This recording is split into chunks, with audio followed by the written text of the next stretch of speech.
When I first started reviewing movies on this channel 6 years ago, Road to Perdition was one of those movies that I always wanted to review and talk about. I think that movie is fantastic. It came out in 2002. I don't feel like it ever gets enough love. So let's talk about Road to Perdition.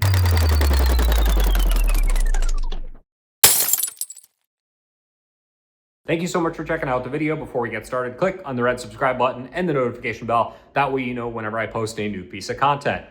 Okay, so Road to Perdition. This is a movie starring Tom Hanks. He is Mike Sullivan. He is an enforcer for a local crime syndicate crime boss named John Rooney, played by Paul Newman in his last live action role, again in 2002. He passed away in 2008, but he did some cartoon voice work in between 2002 and 2008. He was nominated for an Academy Award in this film.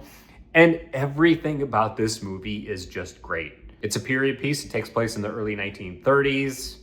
You have the cars, you have the costumes. Everything is very dialed in and on point with that particular era.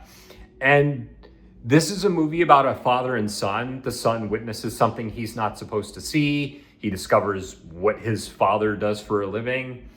And ultimately they go on the run to try and figure out what to do next. The mother and the other brother are murdered by the gangster's son. And all of the people in this movie, with the exception of young Mike Sullivan, every other character in this movie is some kind of monster. There are no real good guys in this particular film. And that's sort of the point. This is a movie, after all, about evil gangsters doing organized crime and very bad things to each other. But it's also a movie about redemption and righting wrongs and the sins that a father passes on to the son and breaking these long-standing cycles of violence. And it kind of has a lot to say, even though a lot of it is very understated. Understated is a great word to describe this movie. Tom Hanks, very low-key in the beginning, but has a character that really has a great arc as he learns to open up more a little bit to his son as they go through this trying time together. Jude gives a monstrous performance as the hitman who's being paid to hunt them down. He has this weird side gig where he takes pictures of dead bodies, which plays into the story quite a bit. Paul Newman.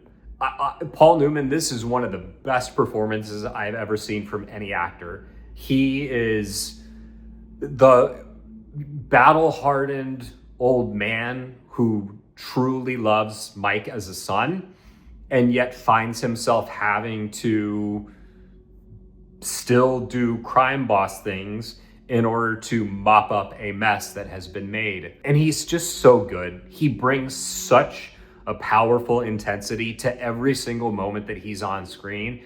Hanks is good in everything. He really does disappear into this role. I had honestly forgotten how great Paul Newman is in this. And there's a reason that he was nominated for Best Supporting Actor.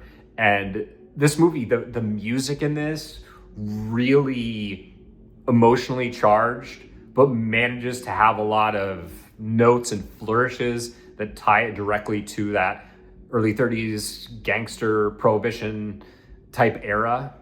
There's some major names in this movie that you would recognize. Al Capone is mentioned by name. Frank Nitti is actually a major character in the film. He worked for Capone in Chicago.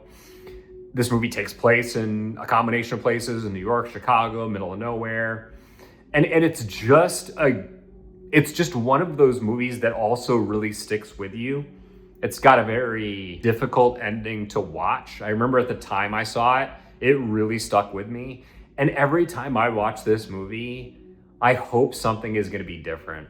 I hope the ending is not going to be the same ending. And I think a movie that manages to do that, to really dig into your heart and have you care about these people, these men, these women, these characters, is truly a special thing. And not a lot of movies can accomplish this. And Sam Mendes, he's just one of those directors that can do this. Conrad Hall, I think it was his last movie as a cinematographer. The movie looks fantastic.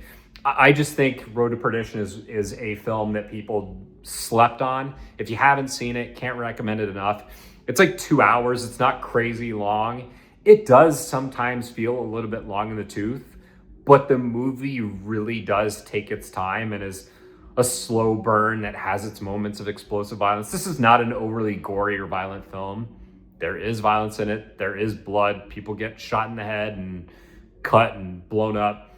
but it's not like one of today's movies where it's just blood and guts and gore all over the place. But this definitely isn't a movie for the kids.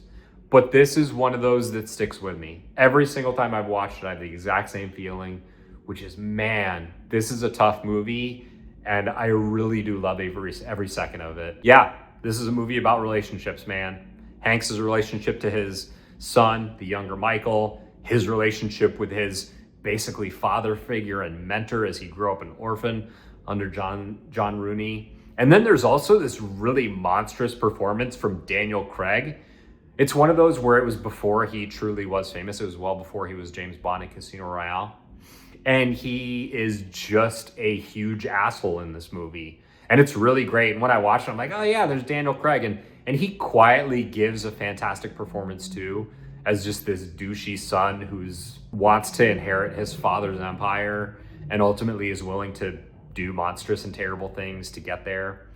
And Newman's conflict between protecting his actual son and essentially his adopted son is a big part of the movie and the story as well. Movie looks great. I love this film. So if you haven't seen Road to Perdition, let me know what you think in the comments. It's a banger. It's great. You should see it. And I will see you next Saturday. Thank you so much for watching the review. We'll see you then at 12 p.m.